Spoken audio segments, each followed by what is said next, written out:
നിലമ്പൂരിലെ വഴിക്കടവിൽ പന്നിക്ക് വെച്ച കെണിയിൽപ്പെട്ട് മരണപ്പെട്ട അനന്തു എന്ന കുട്ടിയുടെ സംസ്കാര ചടങ്ങുകൾ ഇപ്പോൾ കഴിഞ്ഞിരുന്നു. വലിയൊരു ജനാവലിയുടെ സാന്നിധ്യത്തിലാണ് സംസ്കാരം നടന്നത്. മൃതദേഹം വീട്ടിൽ എത്തിച്ചപ്പോൾ ആ വീട്ടുകാരോടൊപ്പം നാട്ടുകാരും വിങ്ങിപ്പൊട്ടുകയായിരുന്നു. ഈ മരണത്തിന് പിന്നാലെ രാഷ്ട്രീയ പോരാട്ടവും കനക്കുകയാണ്. കോൺഗ്രസ് ഈ വിഷയത്തിൽ നടത്തിയ പ്രതിഷേധത്തെ CPM രൂക്ഷമായി വിമർശിച്ചിരുന്നു. മന്ത്രിക്കെതിരെ കോൺഗ്രസും ശക്തമായി രംഗത്തുണ്ട്. ഇതിനിടെ മുൻ MLA-യും ഇപ്പോൾ സ്ഥാനാർത്ഥിയുമായ PV അൻവർ അനന്തുവിന്റെ വീട്ടിലെത്തിയിരുന്നു. അൻവർ പറയുന്നത് 1000-ൽ പരം ആളുകൾ ഇവിടെ നേരത്തെ മരിച്ചിട്ടുണ്ട്, അപ്പോഴൊന്നും ആരും വന്നിട്ടില്ല എന്നാണ്. ഇപ്പോൾ തെരഞ്ഞെടുപ്പ് ആയതുകൊണ്ടാണ് നേതാക്കളെല്ലാം ഓടി വരുന്നത്. തനിക്ക് 3000 കോടി രൂപയും കണക്ക് നോക്കാൻ 2 ആളെയും തന്നാൽ ഈ പ്രശ്നം സുഖമായി തീർക്കാമെന്നും അൻവർ പറയുന്നുണ്ട്. മലയോര മനുഷ്യരെ രക്ഷിക്കാൻ ഏറ്റവും ആവശ്യം വേണ്ടത് ഫണ്ടാണ്. ഫണ്ടില്ലെങ്കിൽ എങ്ങനെയാണ് കർഷകരെ രക്ഷിക്കാൻ കഴിയുന്നത്? പന്നിയെ കാട്ടിൽ തന്നെ നിലനിർത്തേണ്ട ഉത്തരവാദിത്തം സർക്കാരിനല്ലേ എന്നും അൻവർ ചോദിക്കുന്നു. സർക്കാരിന്റെ ലക്ഷ്യം പശ്ചിമഘട്ടത്തിൽ നിന്ന് കർഷകരെ താഴെ ഇറക്കുക എന്നതാണെന്നും അൻവർ കുറ്റപ്പെടുത്തുന്നുണ്ട്. എന്നാൽ നിയമം കൊണ്ട് ഈ ജനങ്ങളെ അവിടെ നിന്നും ഇറക്കാൻ കഴിയുകയില്ല. അതുകൊണ്ട് വന്യമൃഗ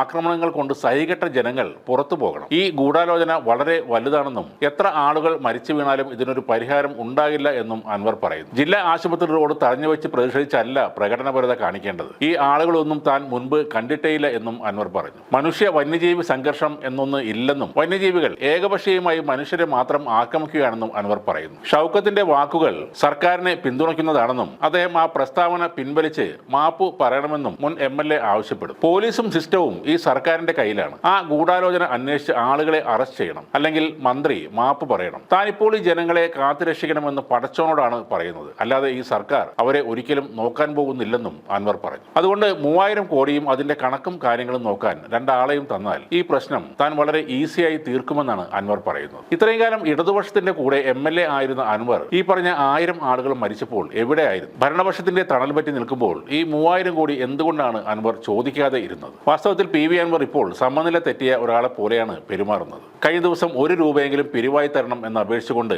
അൻവർ ഒരു സോഷ്യൽ മീഡിയ ക്യാമ്പയിൻ തുടങ്ങിയിരുന്നു. അത് പൊട്ടിപ്പൊളിഞ്ഞതോടെ അൻവർക്ക് അടുത്ത ഫണ്ട് സ്വപ്നം കണ്ടു തുടങ്ങി. അതാണ് ഈ പറയുന്ന 3000 കോടിയും അതിന്റെ കണക്ക് നോക്കാൻ 2 ആളെയും ഇപ്പോൾ ചോദിക്കുന്നത്.